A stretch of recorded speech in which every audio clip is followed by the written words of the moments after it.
Hello everyone, bringing you a video today which forms something of a follow-up video to the Mannequin of the Month for this month. The topic chosen, of course, was a private for the Argyll and Sutherland Highlanders serving in Northern Ireland in 1972.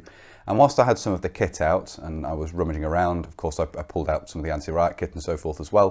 And I thought it's about time I made a video looking at this sort of second generation British Army Anti-Riot kit, as I do have a sort of a set of it together now.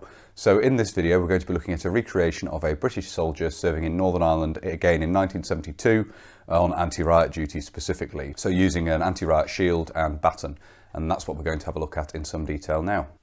Looking at the recreation here, you can really see an overview of the British Army's second generation anti-riot kit developed for use in Northern Ireland. And this includes the anti-riot visor for the Mark IV helmet, which we'll have a look at in more detail in just a moment, and the Perspex riot shield, which again we'll look at in more detail. It also shows the British Army's interim DPM combat uniform. We'll talk about all of this in more detail as the video progresses.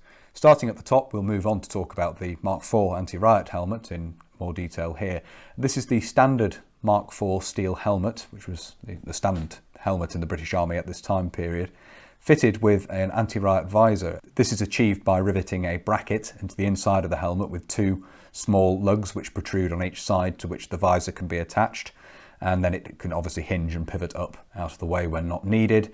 This was very much an interim solution, and it would not be too long before the British Army introduced helmets more suitable for the job, which were actually again improvised designs, at least to some degree, in that they were based on motorcycle helmets with visors added. These gave better all-round protection and were more stable on the head than the Mark IV, with this rather ungainly arrangement of fitting a visor to it.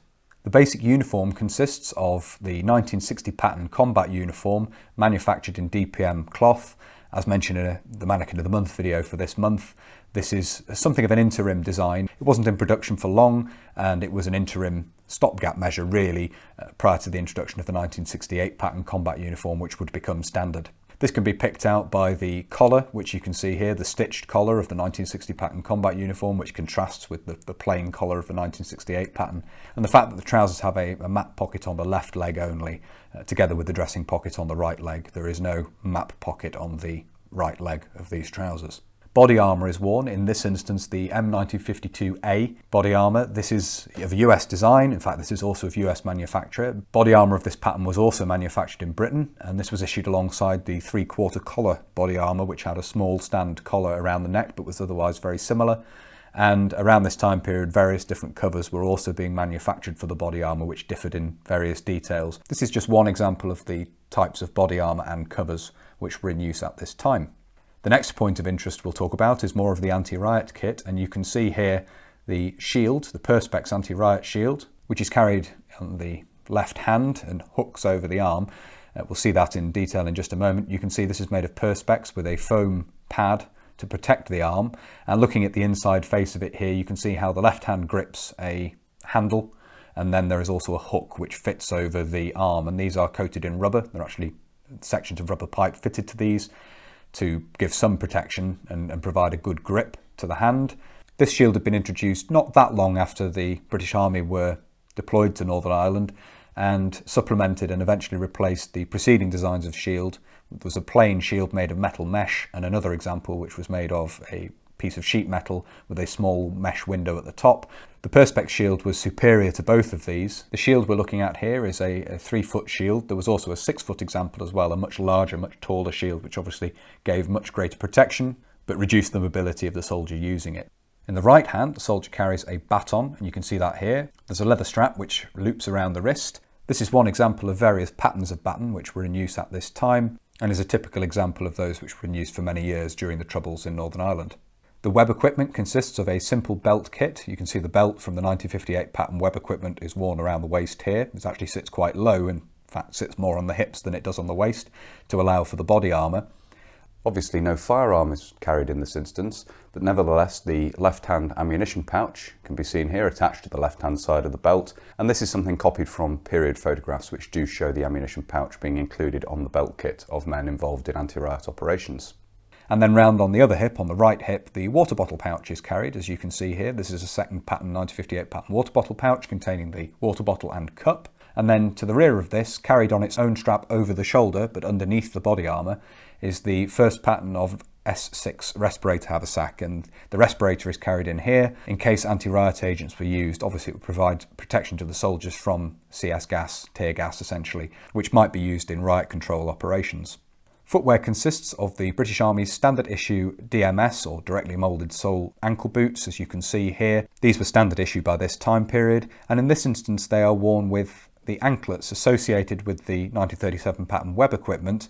These have been blackened with boot polish, which at a distance gives the impression of high-leg boots. This was very common around this time period, as well as the use of puttees. It was particularly common amongst members of the Royal Green Jackets, but not exclusive to them. As I say, it was quite common to see blackened anklets worn at this time, so that's something I've replicated here. So that's a run through of this recreation. This is based closely off period photographs of troops involved in riot control operations in Northern Ireland. It's not going to be right for every situation, and obviously the kit carried, the web equipment and so forth would vary from operation to operation. The orders given for a specific operation may well influence what was carried and what wasn't. But as I say, this is referenced directly from period photographs, and I've tried to make it somewhat generic in showing basic kit as may have been worn at the time based on these photographs. Hopefully it's been of interest. So that was a look at what is essentially the British Army's second generation anti-riot kit for Northern Ireland. As mentioned, the helmet would be replaced fairly soon after this, or certainly supplemented and then replaced, and then obviously once the Mark VI was introduced you had a service helmet which was far better suited to being adapted to anti-riot purposes, and that's something we'll have a look at in a future video as well, no doubt. The baton and the shield would stay in service for many years. There's nothing inherently wrong with the design, so they would be around for quite some time yet. We'll probably have a look in another video going forward at some later iterations of this kit, the changes to the helmet and so forth, possibly even a timeline going forward. As I say, I'm hoping to have time this year to make sort of slightly longer videos like that, as I have previously for various different forces in the Falklands, for example, looking at 3 different recreations in one video. So fingers crossed that'll be on the cards going forwards. If you'd like to see that and you enjoy the uploads on the channel, please do consider subscribing if you haven't already. And whether you're newly subscribing or you've previously subscribed, please do make sure you hit the little bell, the notification button down below, and that will of course alert you when I upload future videos.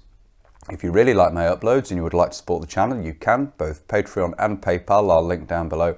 And as I always say, massive thank you to everybody who supports the channel using those 2 methods. It really is greatly appreciated. Thank you all very much indeed. If you'd like to follow the channel on social media, you can. Facebook, Instagram and Twitter are all linked down below, and there will of course be photographs of this posted up over there as well. And if you'd like to get in touch with me but you don't really use social media, there is of course an email address down in the description as well. That's everything for this video, so until next time, bye for now.